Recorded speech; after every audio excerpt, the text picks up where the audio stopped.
Holy shit. Wow. Yeah. Yeah, baby. Hello. What's up, y'all? What All right. is This up, is y'all? Hey, man, good to see you. Yo, everybody out there. This is Black Market Live. This is where we make reggae. We share our production techniques and stream straight from the studio.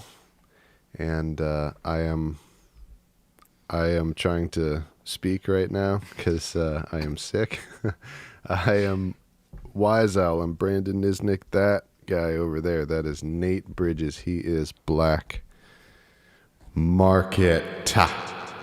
Yo. And he's coming to us from snowy Tennessee, Yep. Nashville, Tennessee. I'm in Los Angeles. And yeah, man. So I'm excited for today. This is really good. We've been looking forward to getting started on a new project. Yes. And this one is exciting in particular, and today we're going to start. So Yes, tell us we more are. about it, please, Nate. I hope your brain is working better than mine is. Yes. Yeah, I just dropped it in the chat, but everybody guess which one of us has COVID.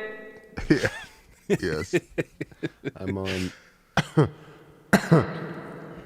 on, I think, day 4 of the symptoms. Yeah.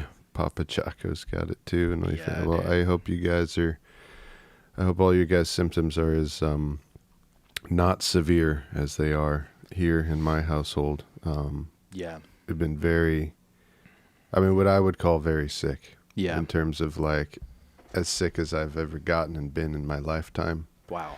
And it's definitely like, yep, this is COVID, yep.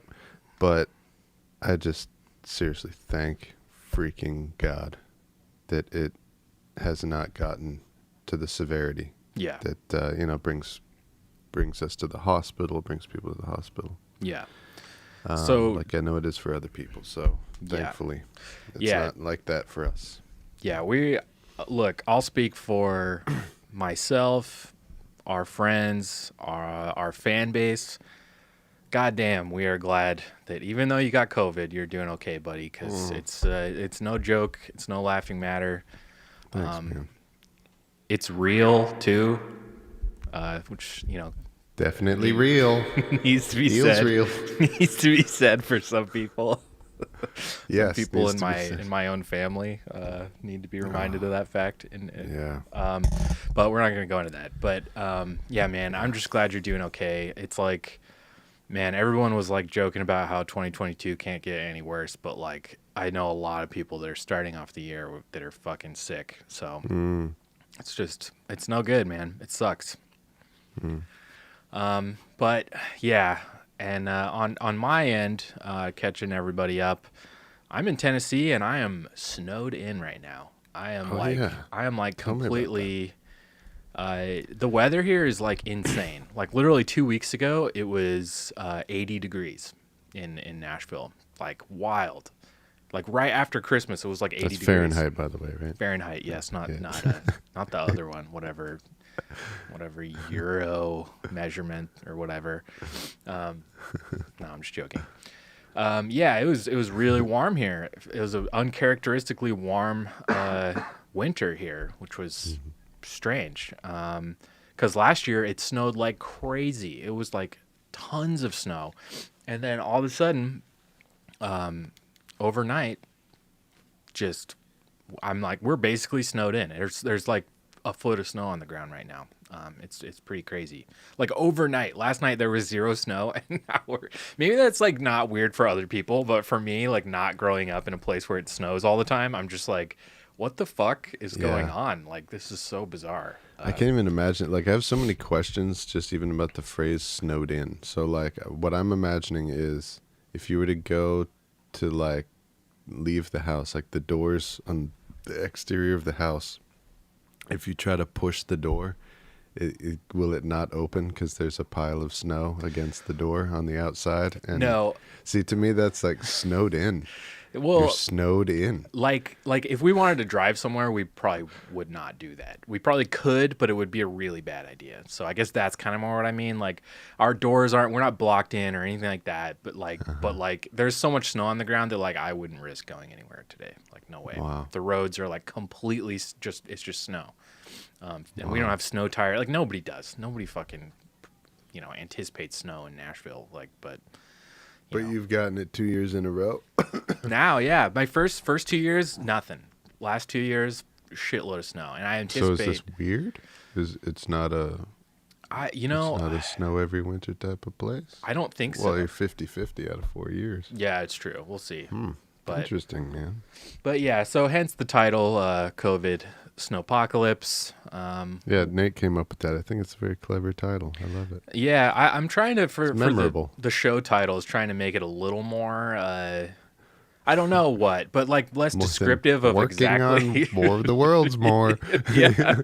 If you guys remember when we were doing War of the Worlds for like 2 months straight, like every other stream was like War of the Worlds again, and more of the worlds, and here comes a war of our worlds. Like, I still love more of the worlds.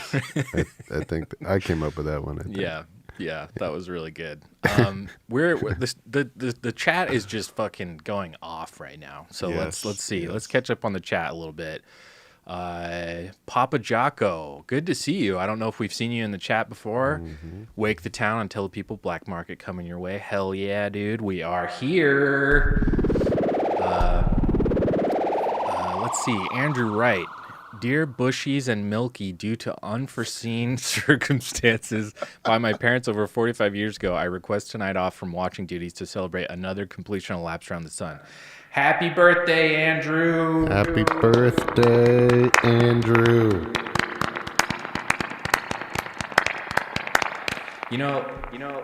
I would sing happy birthday to Andrew, but 2 reasons why we won't. One, me and Brandon could sing it, but it would be out of sync, and it would sound stupid. But maybe kind of fun. And 2, after last week's Star Trek complete clusterfuck of a show, we're not going to even risk doing any copyright bullshit like that right now. Yeah, that's right. Happy birthday is, let's get this video shut down, right? Yeah. So Andrew continues. He's heading to the local skate bowl to skate laps in a reverse direction as fast as possible to try and reverse the aging effect by reversing time. Dude, let me just say, you've found your people on this show because I love that. Yeah, the Superman technique. Yeah. Dub on, lads. We'll be back next week with fresh questions and ways to get the stream taken down by YouTube. P.S. Can we save the conversation on which of you is Bushies and which is Milky until I get back next week? Well, we are going to be waiting with bated breath. So baited. Yeah, we're baiting over here on the stream. Yeah, and also... Another thing that's exciting today, we're on Bandcamp for the first time. We're streaming on Bandcamp. So we got about 8 people hanging out in Bandcamp watching today. So if you're new to the show or you haven't watched this before, this is where we, if you're familiar with my music or Wiseall's music, we dub pop songs into reggae remixes. And this show, we kind of talk all about it, talk about, our workflows, talk about how we achieve certain things in the studio. We record stuff together on the show.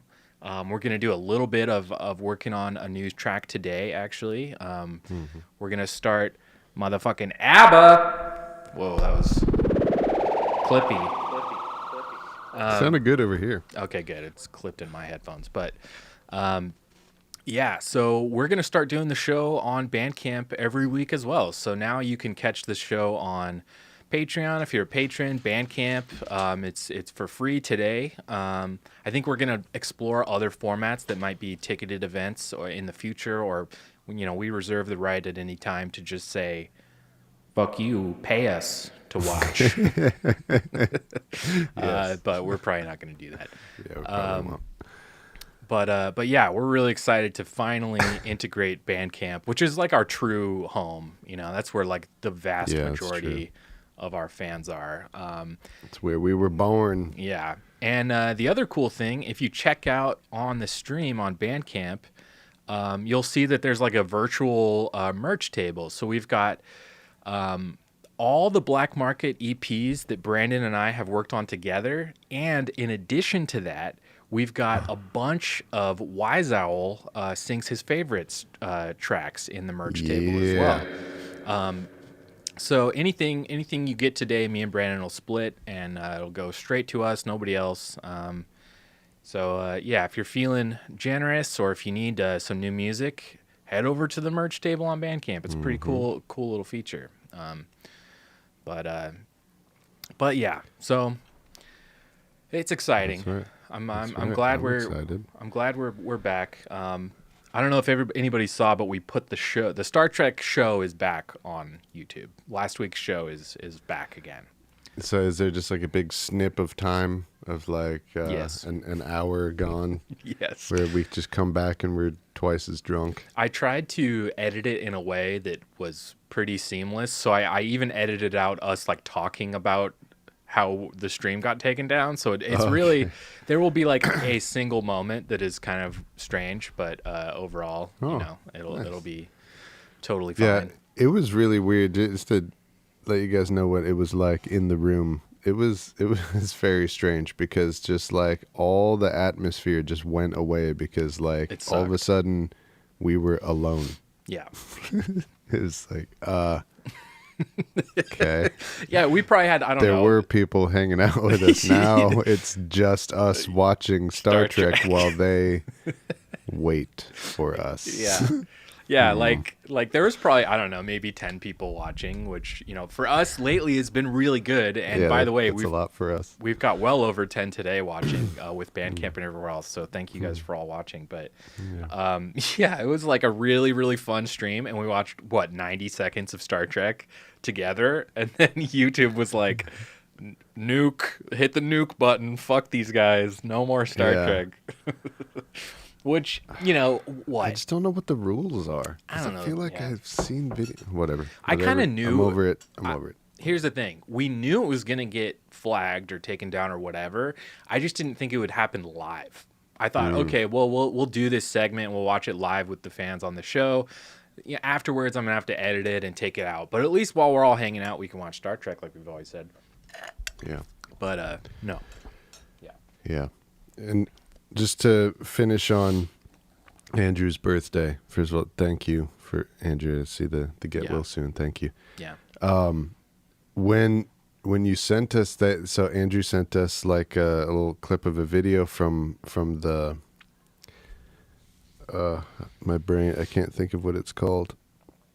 The place where you make the coffee beans, man. What is that called? The roastery. Yeah. Roastery. That's right. He sent us that video. With your amazing sound system and everything. Yeah. You look way younger than 45, man. Oh, shit. He's 45. Yeah, he just said, right? 45 trips around the sun? Oh, yeah. I guess unless like, you measure years differently in England or something. No, you're right. I mean, what is that in American years? Maybe that's why he looks younger to me. Yeah. Yeah. I noticed something really funny. If anybody follows me on Instagram, if you saw this post last night, this is the demographics. Oh. So it's hard to read. What do we got? It's hard to read, but these two purple lines, this top one, this is the age breakdown of our demographics. And this is it all like geriatric people? Okay, all of them are 0%. So the last 30 days, 0% from every age demographic are watching our videos except for 45 to 54-year-olds. And the last 28 days, this is the gender. It's 100% men. Oh, yes. So we are Rush. We're crushing it, really. If ladies, if you're single, looking for a charming older fella to wrap in your clutches. Who are you talking to? There's literally no ladies watching right now. God, you're right. Fuck. Well, actually, we have a bunch of new viewers now. There may be some 18 to 35 female watching right now. Dude, and if So- you are one of those, I know it's probably scary. Don't hide. Make yourself known. There are tons of eligible bachelors in this stream chat. So, yeah, get at it. Andrew makes coffee. Andrew makes coffee. Me and Brandon. Brandon's sick. Oh wait, he has a girlfriend anyway. I'm but, sick. Yeah. Yeah. Let's see. Brandon will get an extra 10 in the Christmas bonus for that. I'm hoping it is Bandcamp Friday tomorrow. I don't know if it's Bandcamp. It probably is Bandcamp Friday tomorrow. Yeah. But so yeah, Thanks, Andrew. another thing we're gonna start today is and we'll do this later in the show, but we're gonna start work on the next EP. Yes. And we're doing fucking Abba. Yeah. Abba EP. Abba EP. Next. Coming in hot. So yeah, I'm never gonna stop making EPs. So you had to know that Abba was coming. It's only a sooner. matter of time. Yeah, it was only a matter of time before Abba showed up. And you only do music that males between the ages of, was it 45 to 54. 45 to 54 like. Yeah. I see you guys. I see you guys out there. Papa Jocko, how about a dub of Tubular Bells? Not a fan of Mike Oldfield, but could be interesting. That's interesting. You don't like Mike Oldfield, but you picked his most popular thing for us to dub out. That would be Tubular Bells. For anybody that doesn't know, it's this weird electronic album from the early 70s.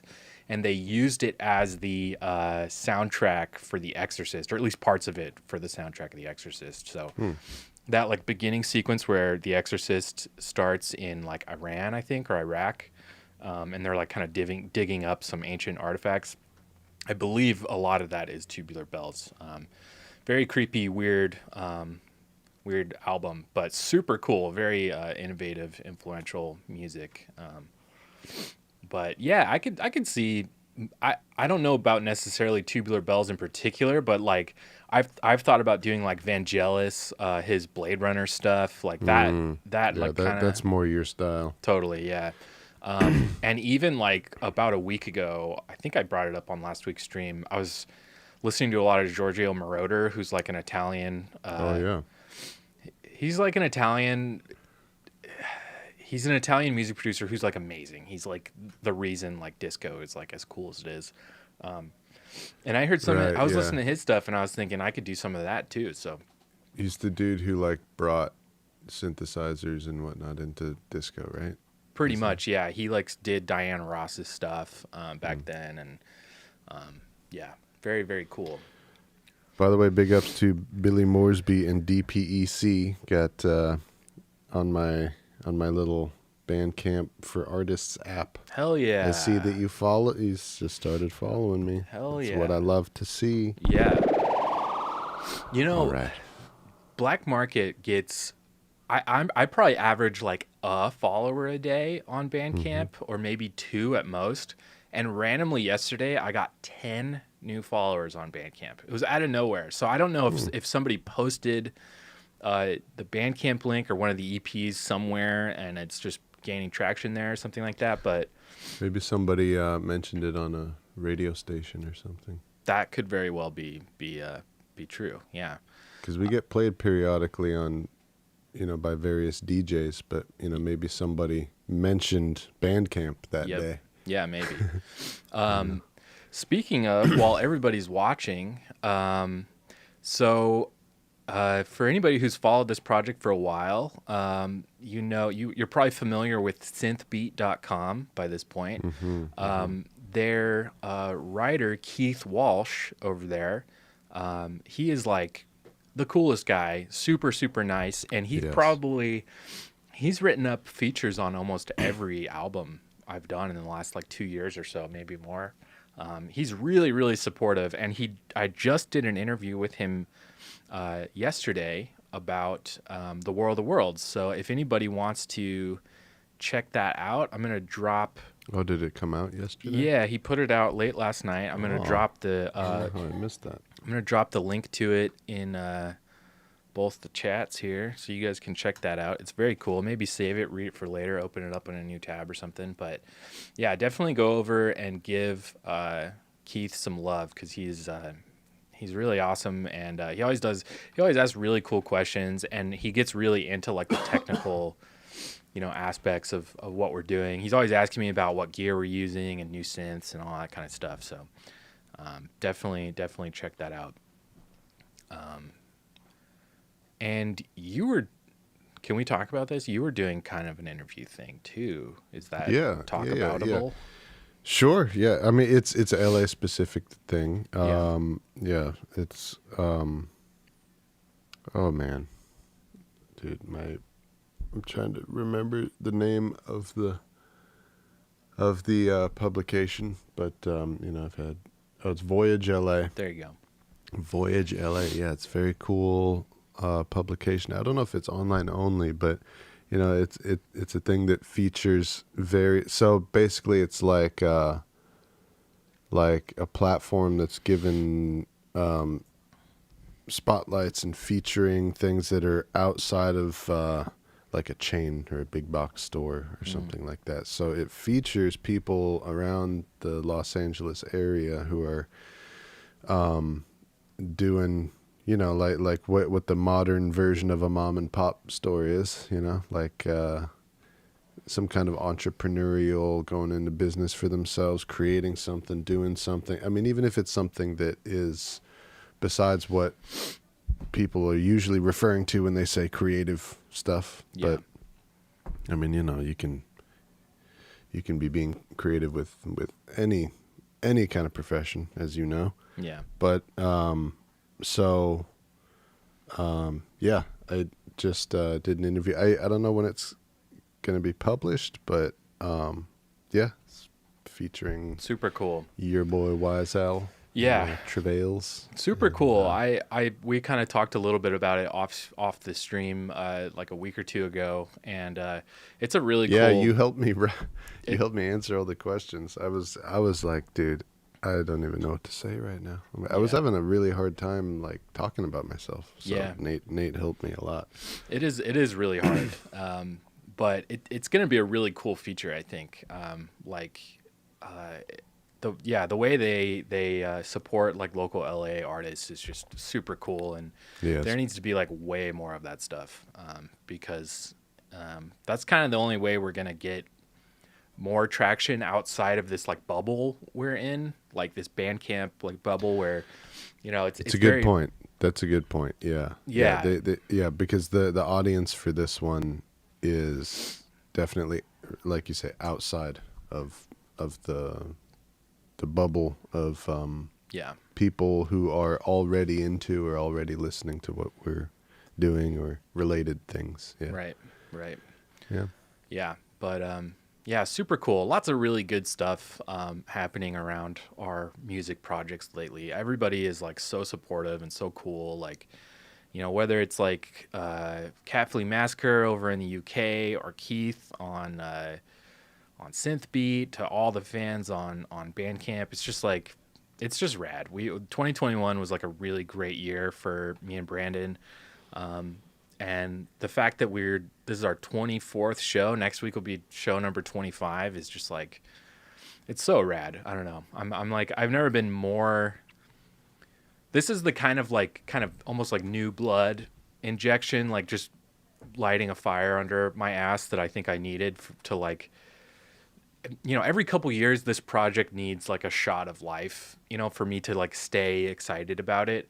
And the fact that we can like make music like online while our fans are like basically helping us like shape the songs and like arrangement decisions, like it's just really unique and really cool. And I've never seen anybody do it like that. It's really cool, And the music we make is mostly just for fun, so I mean, it's like, why not like open it up to other people to like join in, Mm-hmm. Let's see. Dude, one of the weirdest, definitely the most annoying symptom of this COVID that I have is my skin hurts. Have I already talked about this? I can't remember if not on the show. You brought it up to me before the show, but not on the show. Okay. Yeah, like this shirt hurts to wear. Right now. God. God. It's like, ow, Jeez. the shirt. It's really weird. Yeah. By the way, speaking of shirts, I noticed that you didn't change from the motion capture session that you were in. You still have those like motion capture balls on, Yeah, your shirt. Yeah, today I got double booked. Actually, I was playing a character in the Marvel universe. Uh-huh. Yep, his name is. Are you at liberty to say which superhero you've been cast to portray? Yeah, he's the actually MCU. He's a funny side character to like another bigger character, but in the middle of the movie, he gets CGI'd into some kind of weird little goblin, little friend of the main character. So yeah, I'm in my CGI costume. I'm sorry, but really, this is like an ugly sweater. So it's a Santa Claus sweater. I think these little pearls are supposed to be like snow, maybe. All right. Yep. It's exciting that we get to have caps. No. It's exciting we get to live stream the show where Brandon dies on camera. You're right. Yeah. I mean, I had the thought of like, man, maybe I shouldn't be on camera for the bit. I'm like, what's the difference? All that I would be doing is coughing and doing the same thing, just not on the show. Not on the yeah. Anyway. Brandon's being a super trooper. Hint. Clue. Brandon. Super trooper. So, there's being a trooper. Yeah. But then there's being a super trooper. Yeah, dude. Is that what we're doing next? No, we're almost there, but I think next, why don't we dive into mailbag? Because we actually got quite a few fun mailbag questions. Mailbag. So send in your questions and comments and anything that you want to ask or say or share with us at the email address. That's what it's called. Yes. Which is what? blackmarketreggae@gmail.com. Any questions you got that you want featured on the show that we're basically going to treat as like discussion topics most of the time when we do this segment. Anything like that you want to suggest, or questions, comments, concerns, critiques, you want to tell us that we suck, that's the place to do it. Send it to blackmarketreggae@gmail.com. Maybe in the headline put mail, or in this, God, you did this to me last week. You caught me last week. Subject line, put Nate mailbag. didn't know what a subject line was. Not really. Well, no. Not that you didn't know what it was. You just didn't know what it was called. Yeah. Wow. Okay. So if anybody remembers, we had a guy named Aaron Tucker was in the chat last week, and he went by like Bacon something or other. Oh yeah, Bacon 420. He stumped me with these first two questions. Okay. Easy. What's the last thing you had bacon on? This is from a bacon-based personality that sent in a question. Was the last thing that I had bacon on? Yeah. It's been a long time since I've had bacon. Yeah. It was on a plate. It was just plain old bacon. Plain old bacon. For me, I've been doing a vegan diet for like 8 months now. Whoa, I didn't know that. Yeah, I don't really advertise it because it was kind of just like something I had. Embarrassing. Well, I don't know. I just get so annoying to talk about diets because everyone is so fucking opinionated about it. Yeah. My doctor. It's a pretty boring subject. Yeah, my doctor put me on it. It wasn't really my choice, but I do really enjoy it. I didn't know. Yeah, it sucked at first, but I actually do really enjoy it, and I would, at this point, I wouldn't say I'm like an advocate for other people to do it, but I at this point, I have no plans to not do it, so I really have enjoyed it. Well, but you didn't say like pork bacon. Have you had any of that like weirdly marketed vegan bacon that's spelled like BAYKIN and like they put more effort than any other aspect of it to make it appear like real bacon for some reason? Have you had that? Yeah, I've had fake and bacon. I've had tempeh bacon. I've had all kinds of stuff. What? What is it? Tempeh. It's like a wheat-based protein. It's like a nutty, weedy kind of like block. It's very like 1984 type foods you wind up eating when you go vegan. But yeah, it's something that's okay. All the fake meat stuff, it's like, dude, just don't eat. It's why even try? It's not as good as the real thing. It usually tastes way fucking worse. Like, just eat some vegetables. That's all you're supposed to eat anyway. And then the next question by Mr. Bacon 420. He says, hard. What can you tell me about sonoluminescence? I have no goddamn clue what sonoluminescence is. And if it isn't obvious, I'm reading these emails for the first time right now. Okay. Well, let me Google it, but I think just thinking about the name of it, it sounds like light that's being caused by sound. Oh, wow. Yeah, you're right. Is it S-O-N-O? Yeah. It's the definition I see is when a small gas bubble is acoustically suspended and periodically driven in a liquid solution at ultrasonic frequencies. Whoa. That's pretty cool. Yeah, well, I mean, to directly answer your question, Bacon, what we can tell you about sonoluminescence is what shows up on Google. Yep. Yeah, I don't think I've ever heard of that before. No. A phenomenon that occurs when a small gas bubble is acoustically suspended and periodically driven in a liquid solution at ultrasonic frequencies, resulting in bubble collapse, cavitation, and light emission. Yeah. What the the emission of light from imploding bubbles in liquid when excited by sound. Yeah. Well, frequency 1 megahertz. I think that this is a non-starter, non-question. So thanks so much, Bacon 420, for that. Non-questions. But we got another one from Matt, aka Groove Stranger, one of our favorite regulars, who's in the Bandcamp chat. Nice. He says, "Hey, by the way, sorry, no, just real quick, are the Bandcamp are there comments coming through? They are not. And it's not coming through. It looks like they're not coming through on the screen. I'm gonna work on that and figure it out. I can see. No, they definitely are. I can see them all on the Bandcamp chat end, but they're just not showing up through Restream. But that's okay. I can see all your guys' comments. Okay. So, Groove Stranger's question is: outside of Jamaican music, what are some of your guys' key musical influences and favorite albums? The more obscure, the better. No easy answers like Bowie. Shit. Yes, this is good. Yeah. This is good. Do you want to go first? Do you want to go first? I'll go first. Okay, go ahead. Okay.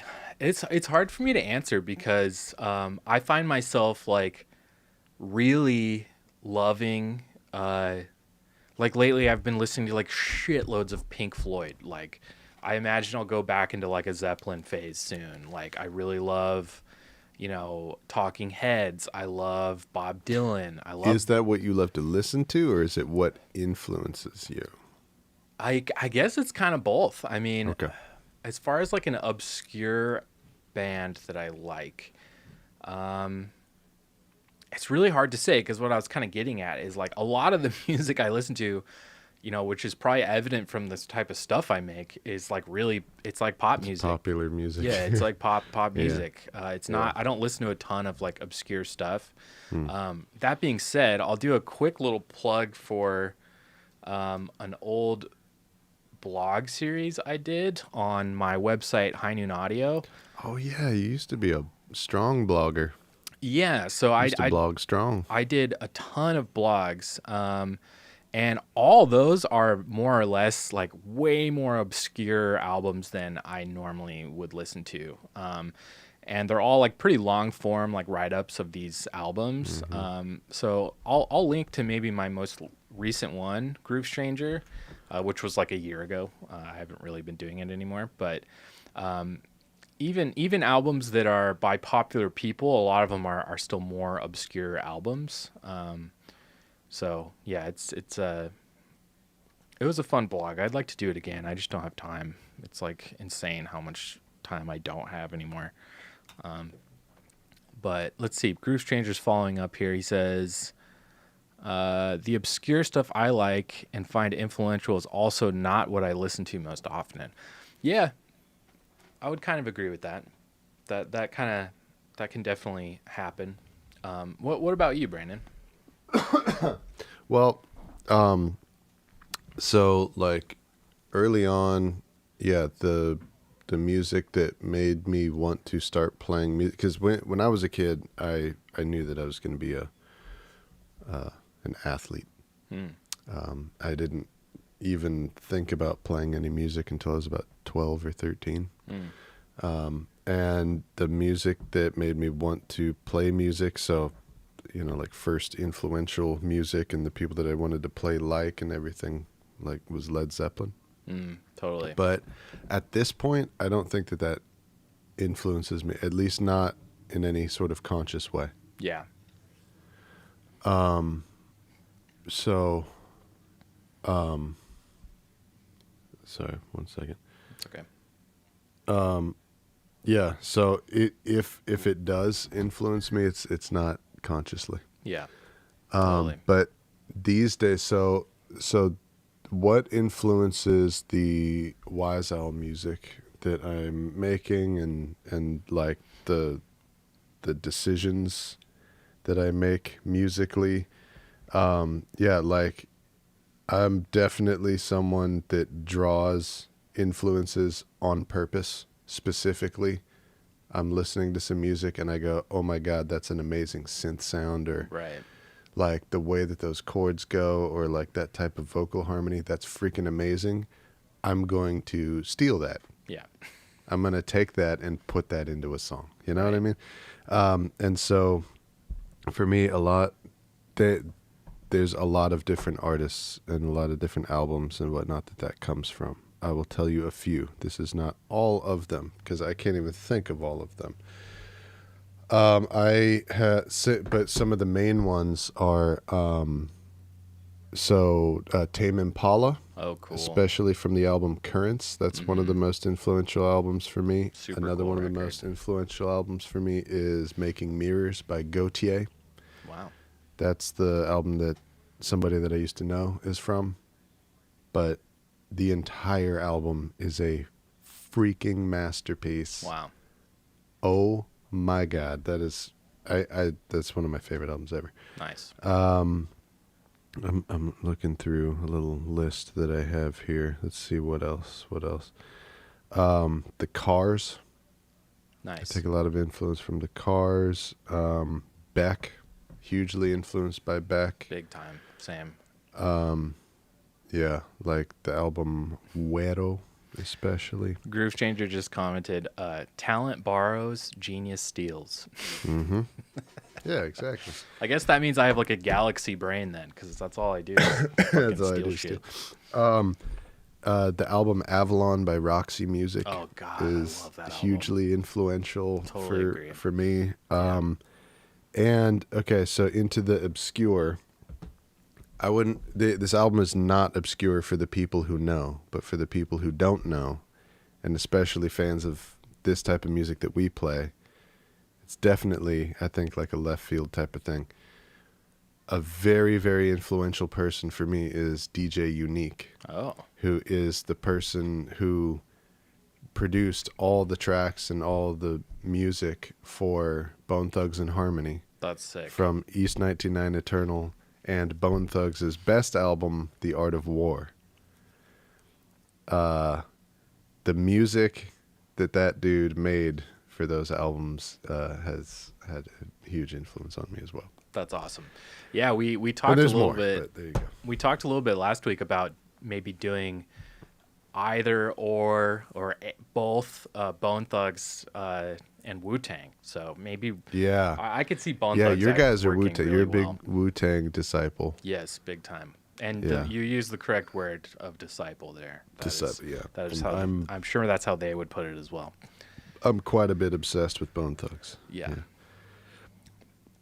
But yeah, good questions on Mailbag. Well, I would say there was one good question. There's one good question. Bacon 420. I know Keep you're 'em not coming. here today, but you can do better than that. Come on, bud. Right, because he loves bacon, but the other half of his identity is... Yeah, it's 420. Where's the reggae questions? Come on. Yeah, man, because Yeah. everybody knows that reggae and weed are the same thing. Yeah, exactly. Right? But yeah, if you'd like to have a question featured on the show, remember to hit up blackmarketreggae@gmail.com, mailbag in the subject line. Ask us anything. We're always happy to talk about it on the show. Papa Jocko says, as an old punk, I mostly play acoustic nowadays at open mic sessions and the like, but I've never heard acoustic dub. You know, that could be kind of cool. We did something sort of like that on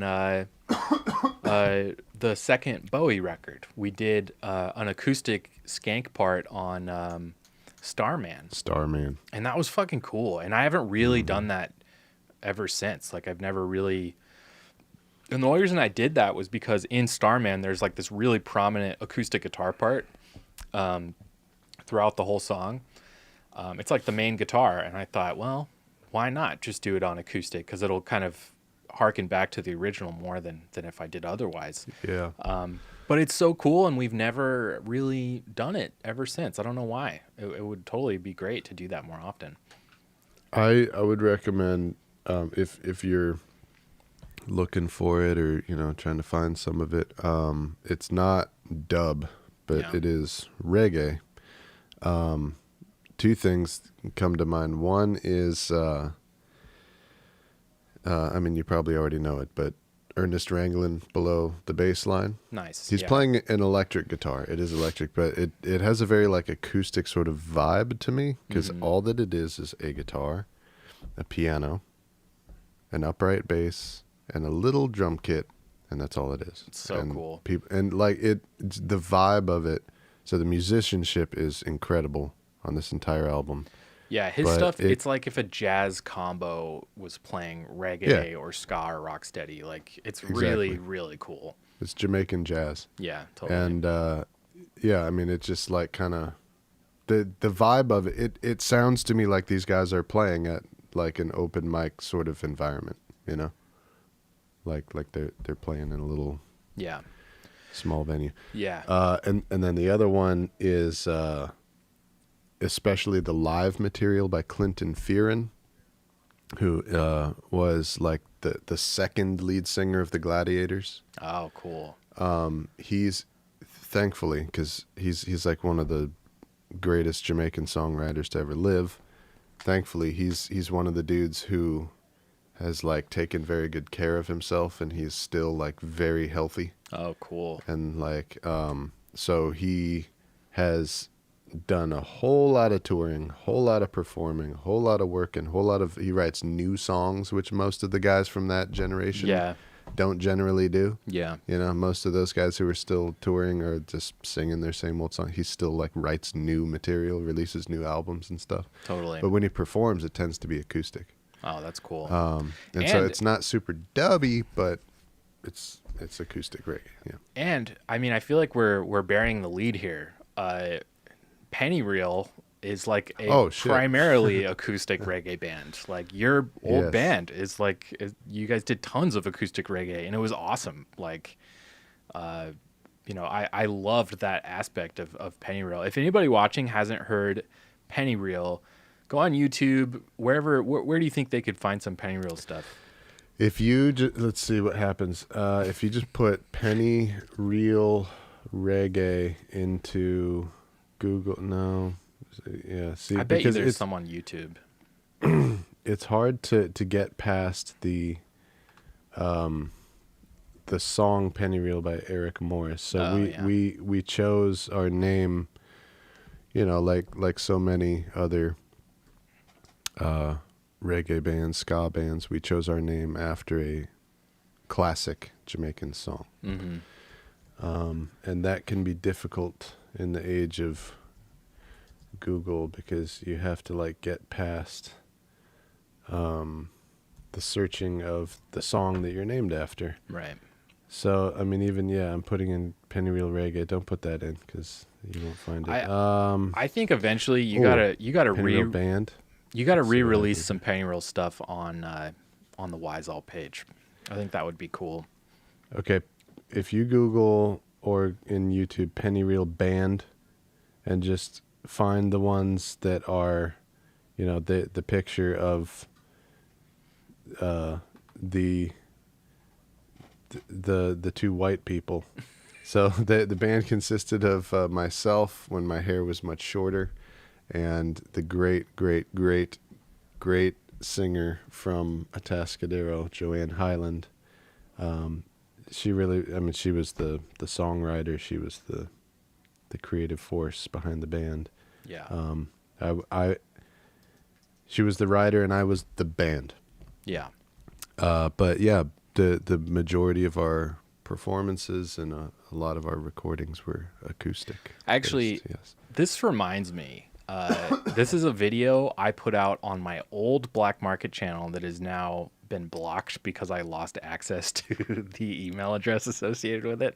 It's the one when we did the Rihanna song. Do you want to watch that right now? I think that would be cool to watch a bit of that with everybody, because I think people would get a kick out of it. Why not?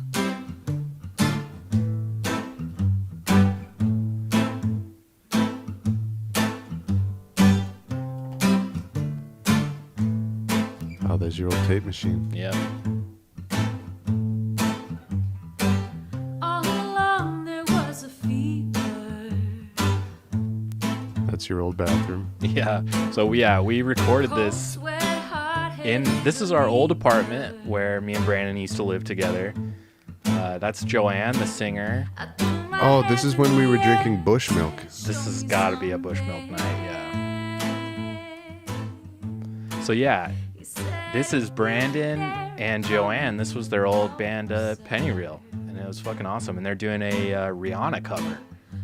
And we had them set up in our bathroom, and we recorded this straight to tape, which was really, really fun.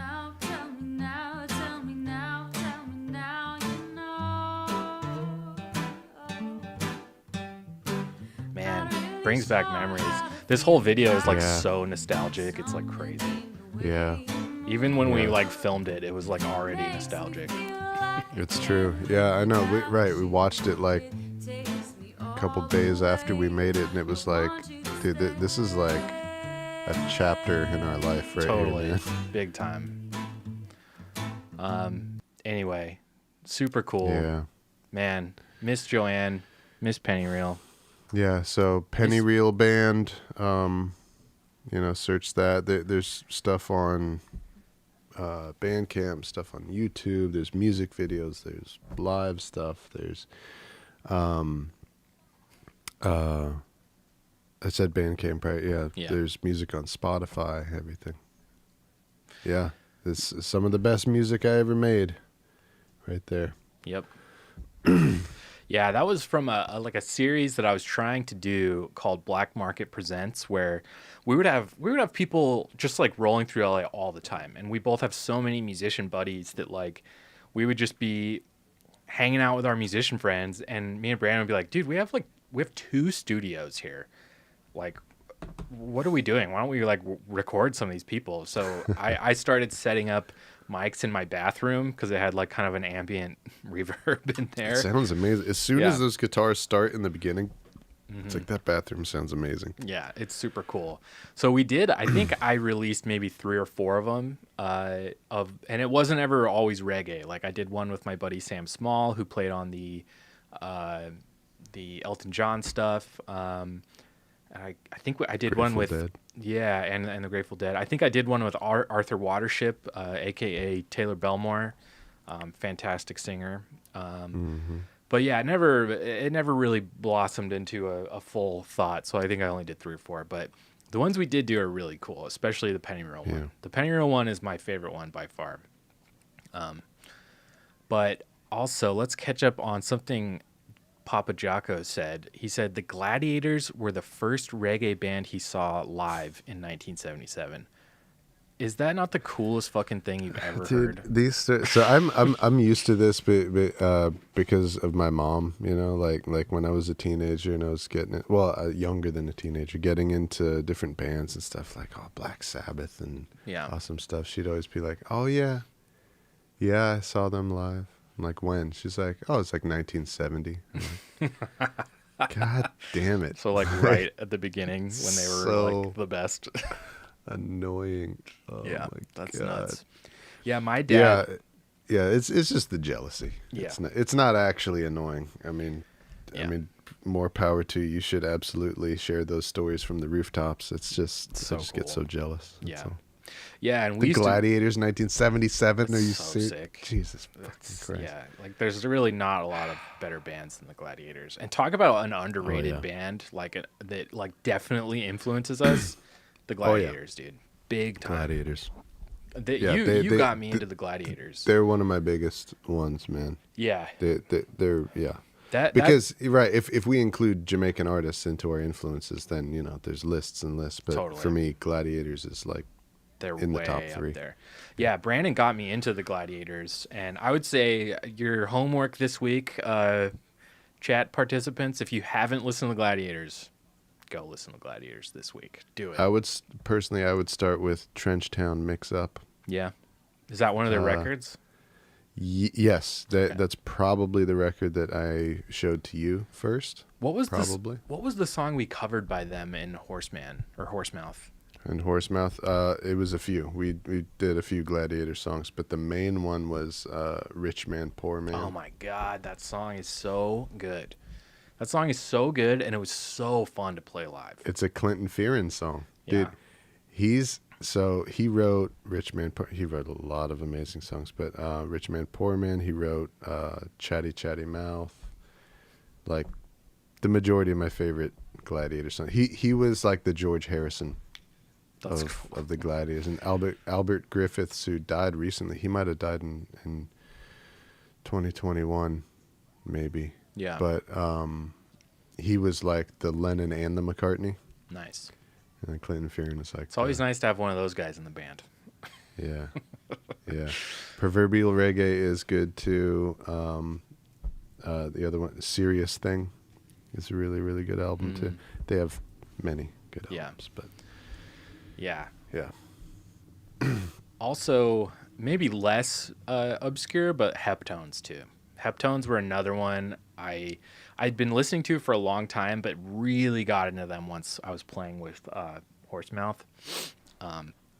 Yeah, Gladiators and Heptones, it's just like a constant party, like listening to those bands back to back. It's so much fun. Well, awesome.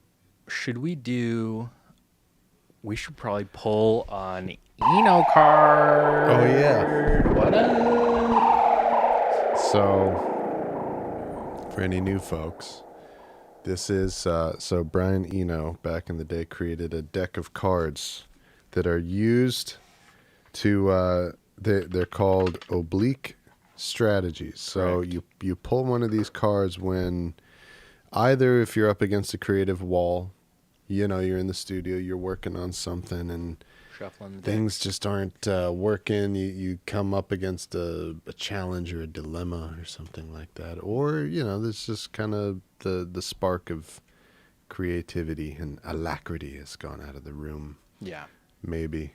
Yeah. Or you're on a stream and you have decided that you're going to do it once every stream or something like that. You pull one of these cards and it has a phrase on it, which is intentionally something that is going to kind of smack your brain. Yep. And like make you, wait, what? And like Yeah. a new way of looking at things or thinking about things that will put everything that you're working on into a different light. Yes. Very cool. And we love, oh, sorry, go ahead. I was going to say that is excellently said. That is a very good way to, even with your COVID brain fog right now, that was like, you nailed that description of the Eno cards. I have nothing to add.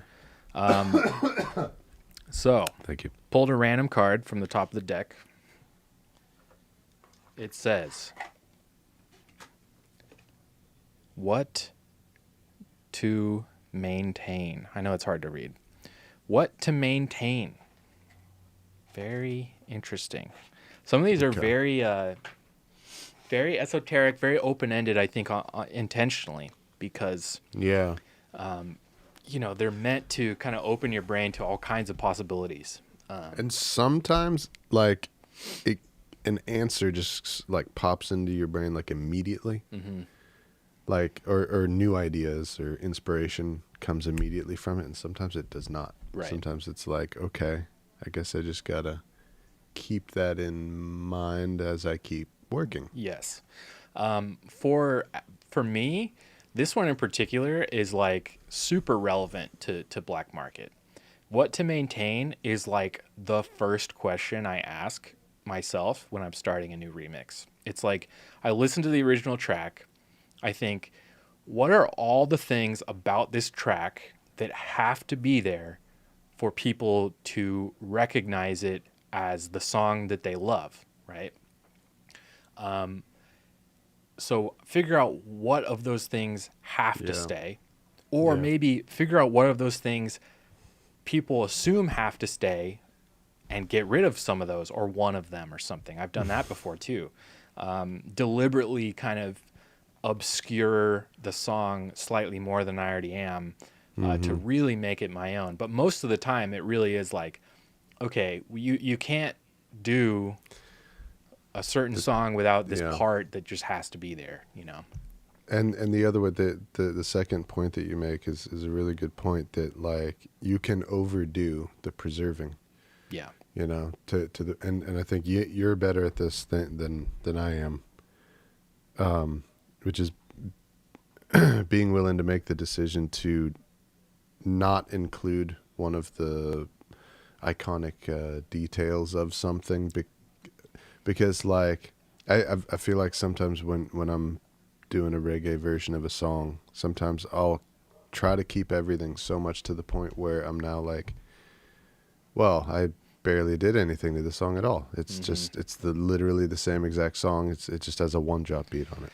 Yeah. And that's not exciting. No. That's not interesting. And the more you do that, the more you find it, like the more original stuff you keep, the more it actually obscures the fact that it's a reggae remix. Like it gets harder and harder to recognize it as this transformational thing that you're trying to do, right? So you have to make decisions to take certain things out, or even if you don't take them out, like rethink them in a way that hews closer to how a reggae band would do it, there have been times, like tons of times, where I'll find like all the multi-tracks for a song, right? Like I'll have the like vocals isolated, bass isolated, drums isolated, guitars, keyboards, synths, like everything, right? And so I could literally keep everything if I wanted to, right? But I've done this a couple times. Instead of doing that, instead of saying, "Oh, I'm going to use the original synth part that is iconic, that like, everybody likes and everybody knows," it's like instead of doing that, it's like, okay, that's the part. How would a reggae band do it? So play it on a melodica, play it on an organ, play it as a guitar line, like just do it in a, like keep it there. Syncopated in a different way. Exactly. Change the rhythm of it. Like do it, but do it in a way that is, more authentic to how a reggae band would do it. So that's it's a really good card, actually. It's kind of deceptively Right, so the question, simple. What to maintain? Yes, what to maintain. One thing connected with this, Groove Stranger piggybacked on this card.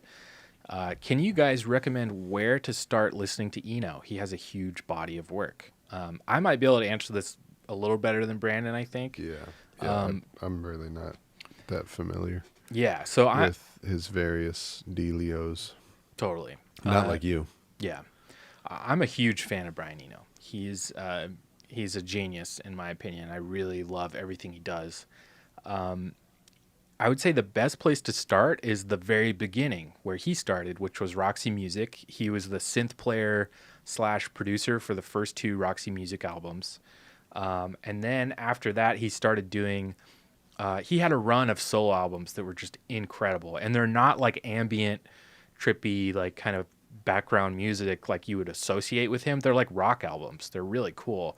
Like Another Green World and God, there's one more I'm forgetting off the top of my head. Another Green World is amazing. It's a really, really good record.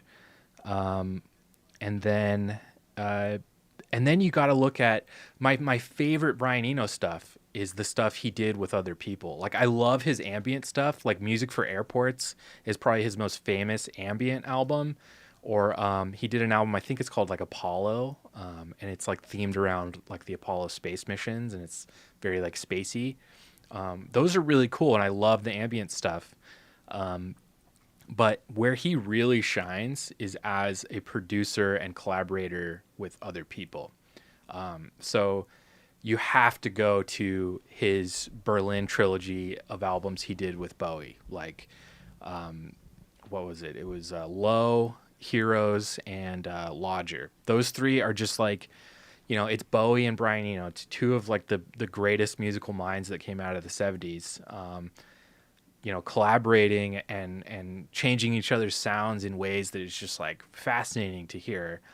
And then from there, he went straight to producing the Talking Heads. He produced a bunch of Talking Heads records. And those are all kick-ass too. Like Remain in Light is just like, you don't have that album without Eno. Wow, I didn't realize that he produced that. Yeah, he produced tons of stuff. Wow. And his anything that he did from the 70s to the early 80s, just press play, literally. Like, it's all good. There's not a bad record that he was a part of during that time. Like, he was just on fire. And on top of that, during that time, he came up with these awesome Eno cards that I literally use every day. Like, he's like my guru in the studio. But yeah, highly recommend. Yeah, and Papa Jocko says start with Roxy. I totally agree. Just listen to the first two Roxy records, and the way you see the way he goes from like art rock music, however, whatever you want to call that stuff, and you see him transition into that, out of that world into his own thing, which was like the ambient stuff. But yeah, I mean, he was like super key to the whole glam rock, art rock scene that was really big at the time. But yeah, really good question, Groove Stranger. Love Brian Eno. Love getting people to listen to Brian Eno. So, Brandon. Yes, Nate. So I am trying to keep the show. The show's moving at a breakneck pace today because we have a lot of topics to cover. Today was like a kind of crazy setup to get ready for, and I'm just hopped up on coffee today. No, this is good. You're doing great, man. Yeah. So we've been saying for a long time now we're gonna start on Abba. That is the next EP we're gonna do. Mm-hmm. Which we're both really excited about. And we've got a little bit mocked up here that we'd love to share with you guys. Our first tune, here, let's switch over to the DAW view. Mm-hmm. So, yeah, nice. Still got the chat going. So I started an Ableton session this morning with, these are all of Horseman's drums. So these are all the individual drum tracks that we're going to use for this. And here's the original Abba recording, which we're going to keep muted because we can't play that. And then this is, I started, you can see those yellow dots at the bottom of the screen. I started to time correct the vocal for this song so that it will be synced up with the drums that we did. So the first song we're going to work on is called Super Trooper, which is why I said that to Brandon earlier. Let's listen to what I've got so far. We just have vocals and drums. That's it. But you should be able to kind of hear the skeleton of the song forming. A little click track.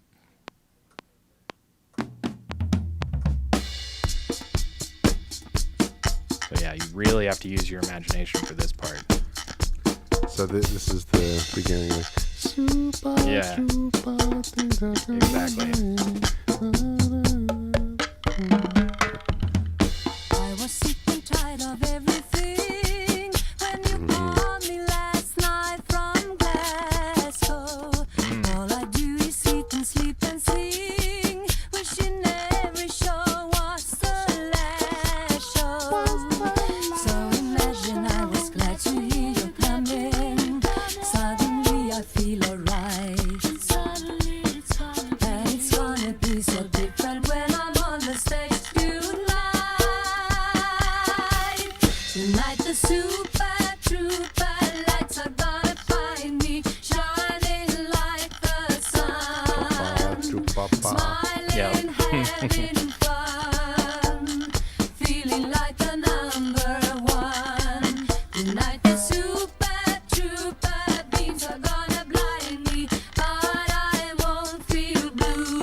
like I always do. 'Cause somewhere in the crowd there's you. Facing So yeah, we got some work to do from there, but Yeah. So how do you do this? So Yeah. I guess you're using Ableton. Yes. This is a program that I pretty much never use. yeah, and How do you do what you're doing? so Ableton is a really powerful tool, and it's probably like my secret weapon for making black market happen as often as it does.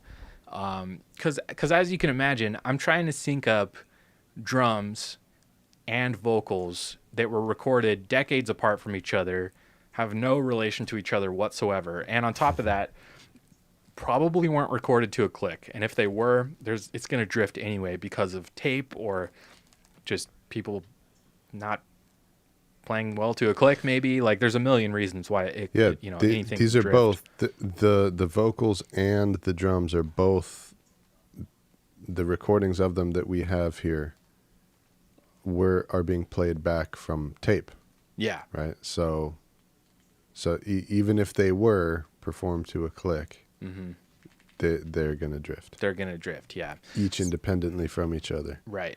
So And like you said, this drummer was not performing this song to Super Trooper. no, yeah, he Yeah. probably either was just performing to a click or some other reggae song entirely, probably more likely. Yeah. Yeah. So basically what this allows me to do, this window down here, it basically allows me to take a song like this and take any point in the waveform and snap it to a grid. So as you can see, this is like our grid. And I can take this track that's super out of time and not in time with anything else, and snap it to this grid so that it locks in with the drums exactly. So that's kind of the main goal here. Let's see if we can get a little more into the second verse here.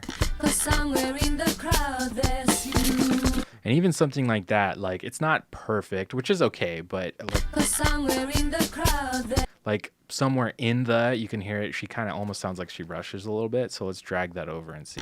'Cause somewhere in the crowd there's you. Like way better. Way already. better. Way better. Yeah, like she hits her like the downbeat of the vocal hits with the drums now, 'Cause somewhere in the crowd there's you. as opposed to.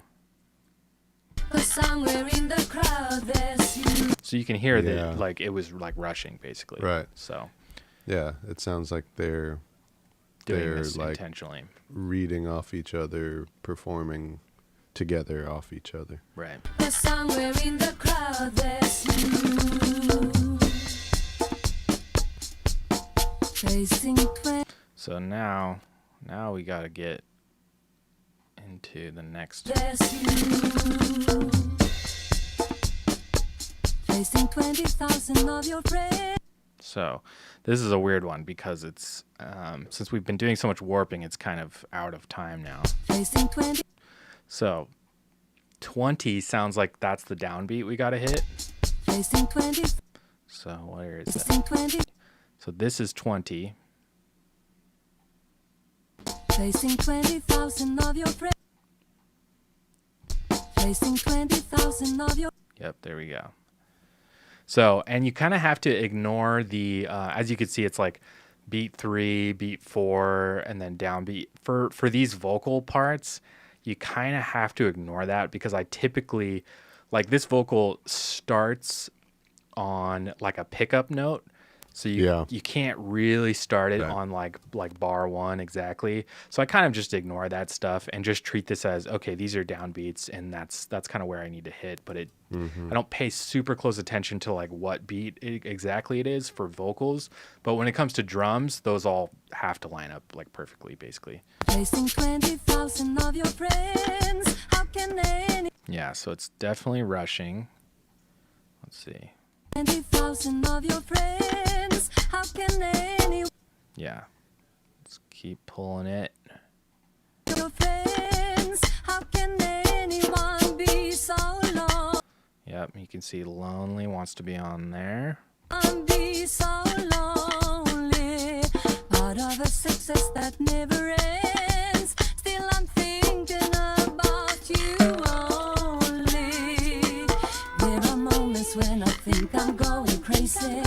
Yeah. And then once you kind of find a groove on it, like the further it looks along, like you're just kind of swimming along as it goes. exactly. The further you get into time correcting, the less you actually have to do, because the more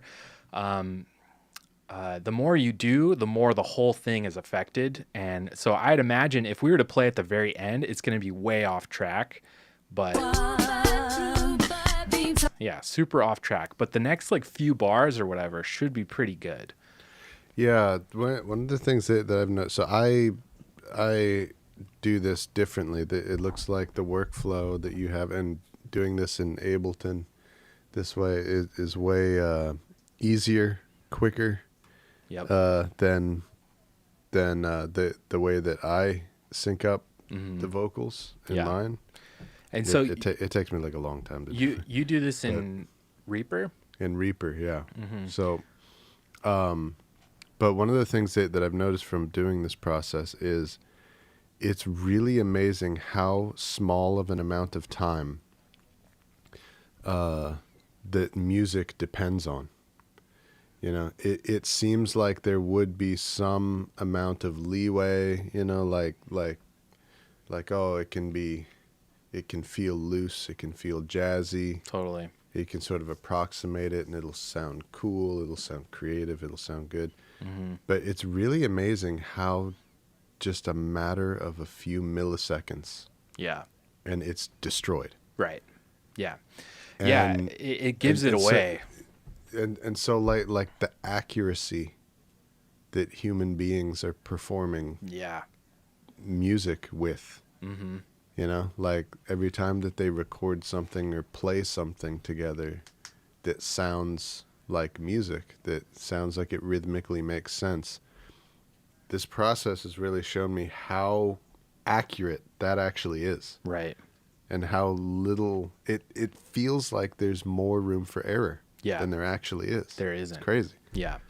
Yeah. And another thing you learn from doing this a lot is like you start to pick up on different cadences of certain singers or certain performers. Like, I remember one of the comments I got about the Bowie stuff the most was like, "Oh my God, it sounds like it was supposed to be made this way," or whatever.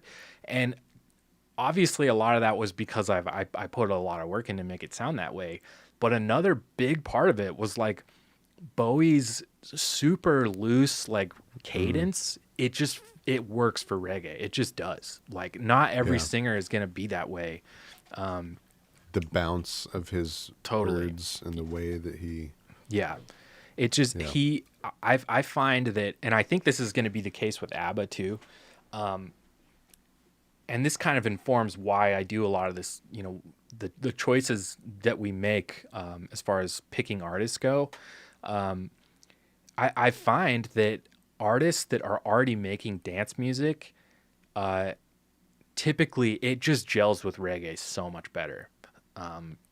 You know, and we've done stuff that definitely isn't dance music. Like Elton John, I wouldn't say is dance music, but it worked really, really well. Like it worked perfectly. yeah. But I just think there's some that sound uncannily more natural than others, and it's typically found from dance music. I think just dance music and reggae, you know, they share a language, and it sounds different, but it's really, if you look at the bare bones of it, they're really, really similar at the end of the day. Let's keep going here, see how far we can get. It's gonna be alright. Yes, you'll be changing everything. Everything will be so different when I'm on the stage tonight.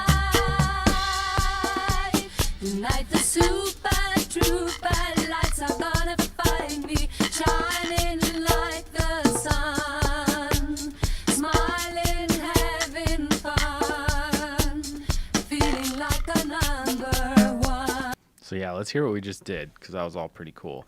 And we haven't edited the drums yet, so I'll like that big fill I'll probably move. But we're So gonna get editing the drums, you mean like you're gonna make the drummer play little transitions and fills in certain spots, yeah. Okay. And also, the drums aren't time synced yet.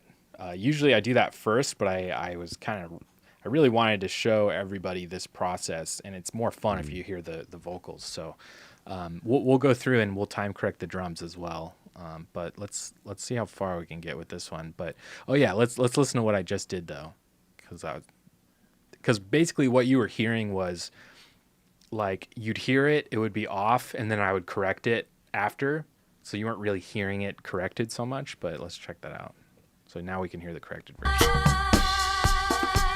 Tonight the super trooper lights are gonna find me shining like the sun, smiling, having fun, feeling like a number one. Tonight the super trooper beams are gonna blind me, but I won't feel blue like I always do, like I always do. 'Cause somewhere in the crowd there's you. That was pretty cool. That was a good fill. So I'll be there when you arrive. The boy. side Yeah, now we're These are the hard phrases that are all like playing off of the beat Totally. rather than hitting the beat. right. So I'll be there. So are we early or late? So I'll be there when you arrive.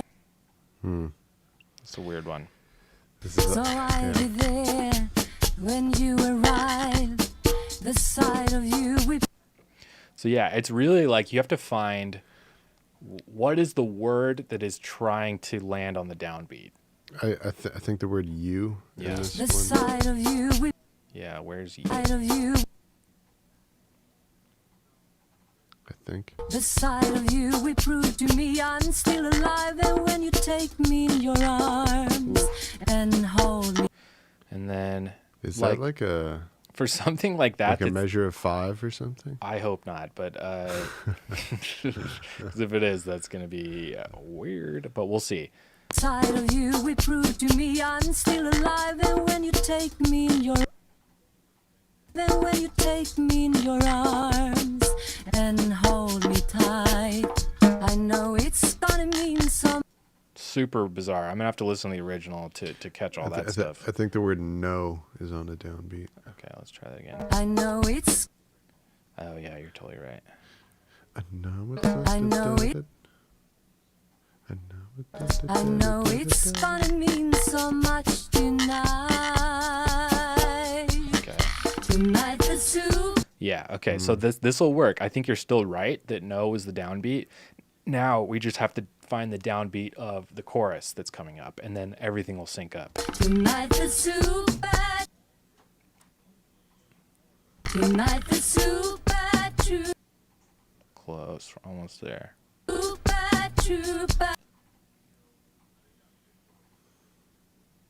Tonight the super lights are gonna find me. Getting there. Gonna find me shining like the sun. The whole thing is slowed down. Yeah, it definitely did. This is how it goes, though. Yeah. Watch. Now let's go back to here. Let's see how this all sounds. No, it's gonna mean so much tonight. Tonight the super lights are gonna find me shining like the sun. Okay, so You this. could even get in the pickup there when she says "Tonight the Super Trooper." Yeah. You could tag a downbeat on "night" and "tonight." Okay. Super lights are gonna find me shining like the sun, smiling, having fun, Sick. feeling Crash and like the smile. number one. Tonight the super You see what I mean? beams are gonna Yeah. blind me. Yeah, it sounded good Tonight now. the super beams are gonna blind me. Yeah, it's not perfect quite yet, but it's really close. Tonight the super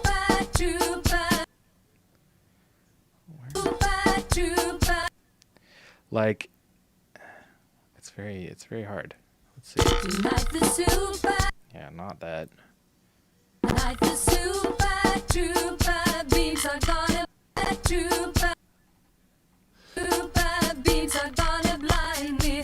There we go. Too bad, beats are gonna blind me. But Yeah, it's like you were just saying, it's like literally milliseconds of a difference that like it's either on or it's just not, you know. And that's like the thread you have to balance. I won't feel blue like I always do. 'Cause somewhere in the crowd there's you. Lights are gonna find me shining. Hell yeah, like ladies. the sun. Smiling, having fun. So good. Feeling like a number one. Beams are gonna blind me. You want feeling? Yeah, on feeling. Okay, let's see. Feeling. Feeling like a Oh yeah, you're right. Good catch. Feeling like a number one. Uh-oh. It's okay. One. Oh, there you go. Yeah, it's all about you like just watch what happens. So like we want this this beat to be on 100 there like that, right? But as soon as you 100? do that, the whole rest of the thing shifts in a way that you have to compensate for. Beams are gonna blind me. See, now this beat is off, even though we got the first one on. Beams are gonna blind me. But That beat's off, so we got to pull that one in.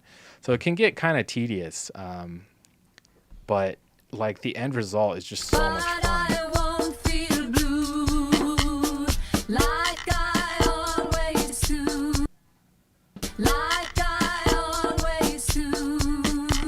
'Cause somewhere in Oop, gotta extend our clip here. Somewhere in the So I have a feeling that middle section where you said maybe there's a bar 5 or something, I'm definitely gonna have to go back in and redo that, like along with the original track, just to make sure. like I always do. 'Cause somewhere is do. 'Cause always do. Always do. 'Cause somewhere in the crowd there's you. Hell yeah.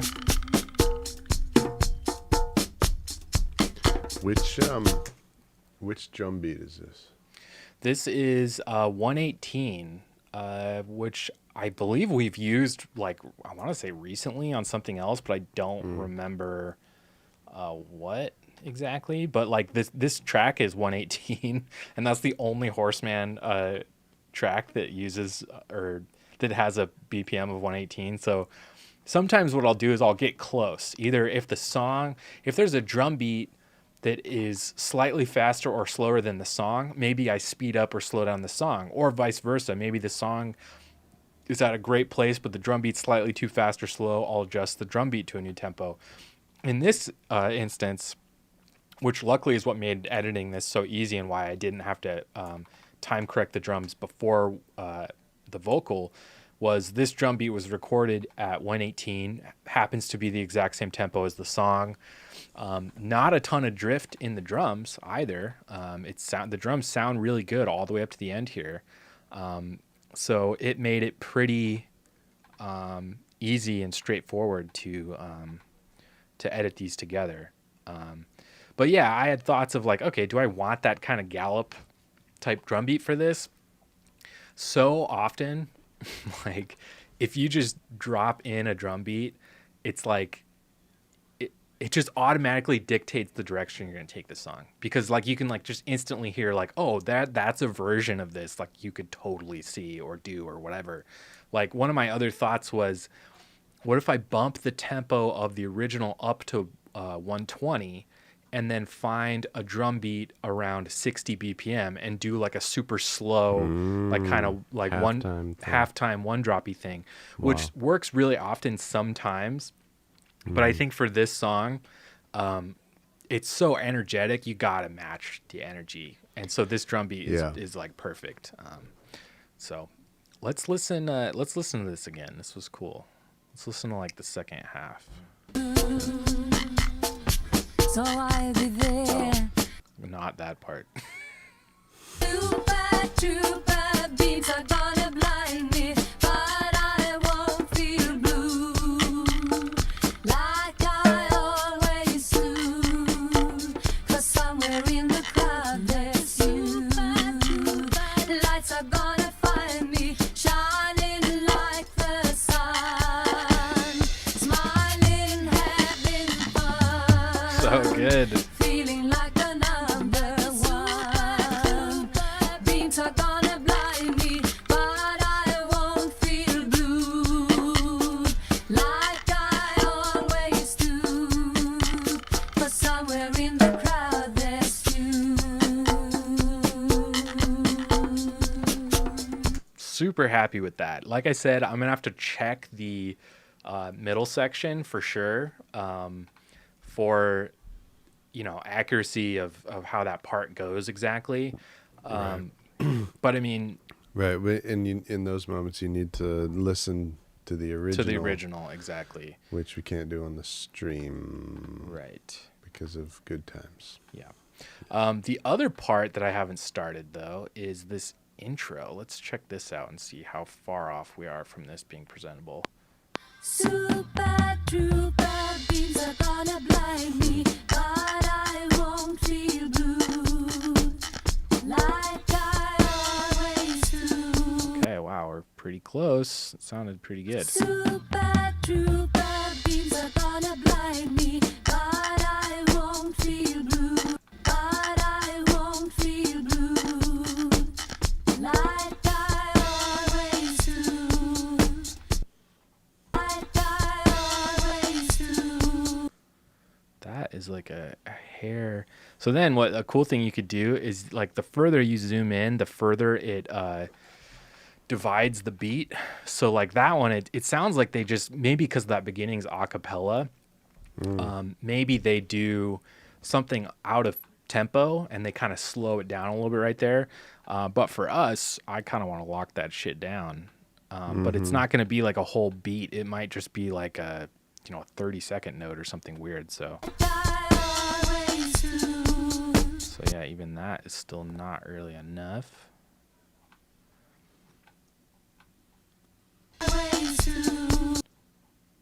Nope, still not. That's a little closer. Let's see.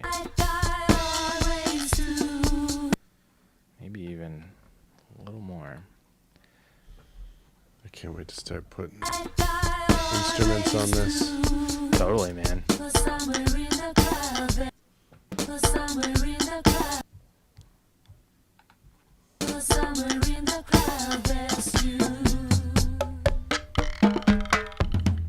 I was sick and tired of everything when you called me last night from Glasgow. So it's really strong actually. Now what we should do is edit these drums.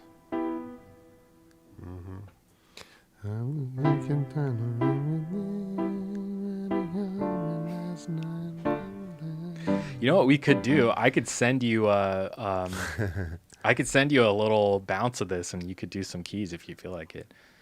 Yeah, I Super trooper beams are gonna blind think I'm getting pretty close to my Your limit for the day. wall.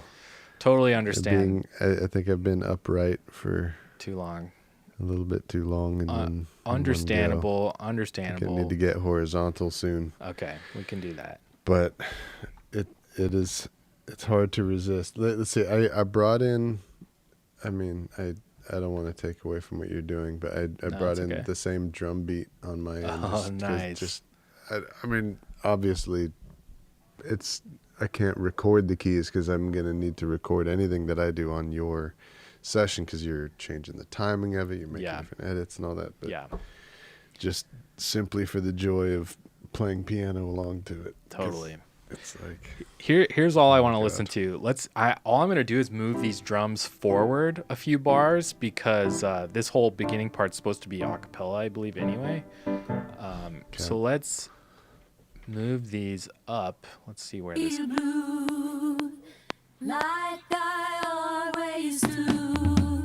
For summer All right, let's do another bar. always do.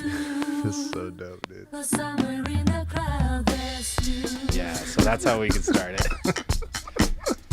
I was sick and tired of everything. It's like all Rastified. So Rasta. From Glasgow. All I do is eat and sleep and sing. Wishing every show was the last So show. that's one of the challenges with these because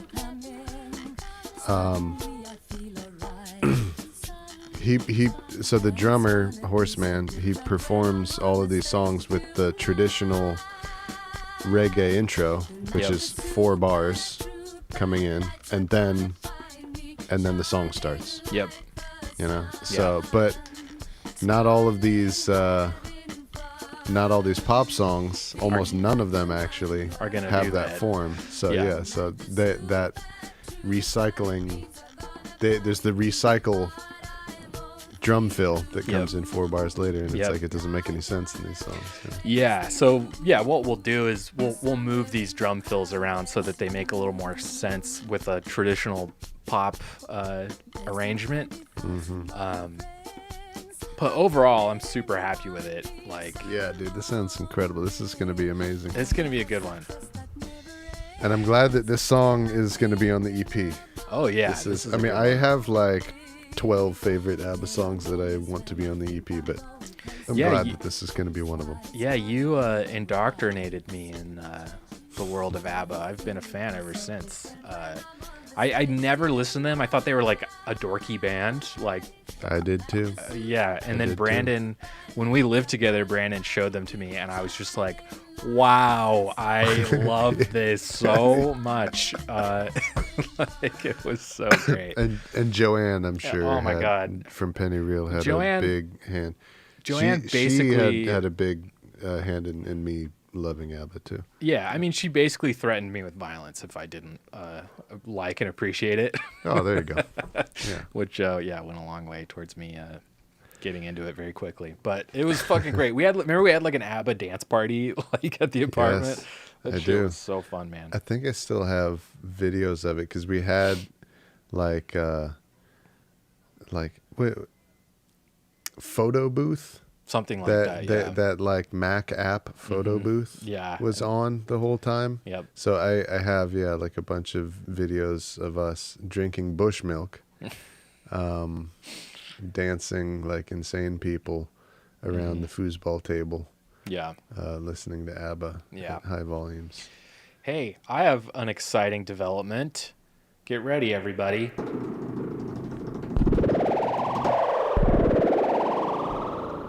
Kappa Chow. We've got a new subscriber. Yay! New subscriber on Bandcamp, $5 a month. DPEC, the Dawn Patrol Echo Chamber. Sounds like it's a show. Wednesdays, 6 to 9 p.m. In Honolulu, KTUN 90.1 FM.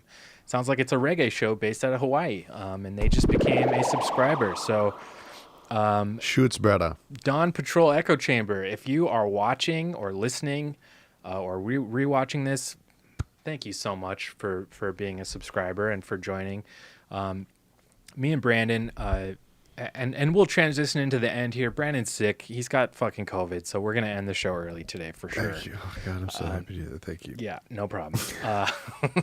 Brandon really needs to lay down and get some rest. But before we go, I just want to say, me and Brandon, we do this by ourselves. We run this show. It's just the two of us. It's a lot of work. And on top of that, we're trying to bring new content every month and new music. And we're constantly trying to keep your guys' ears filled with good new music. So I know times are tough right now for everybody, but if possible, if you can, please become a subscriber on Bandcamp or Patreon. Either way, it really helps us a lot. And especially just from like a morale standpoint, it goes a long way. Like it really does. Like for pennies a day, you could go a long way in just making us feel better. And like, we're actually doing this because people like it, and it'll help us get new gear, get new it'll just help us keep going. We need the money. So we really appreciate anybody who finds it in their hearts to share some of their hard-earned cash to support us. So once again, thank you to that Honolulu Reggae Show. I'll say it one more time. Dawn Patrol Echo Chamber. I'm definitely going to check that out. It's a really good name. It's super I love good. that name. Very good name. Yeah. I hope you guys enjoyed the show today. I hope you enjoyed diving into Ableton a little bit. I think we'll definitely do more of that in the future because I have to do that for every single song. So, it could be fun to kind of let you guys in and have you see how the sausage is made, so to speak.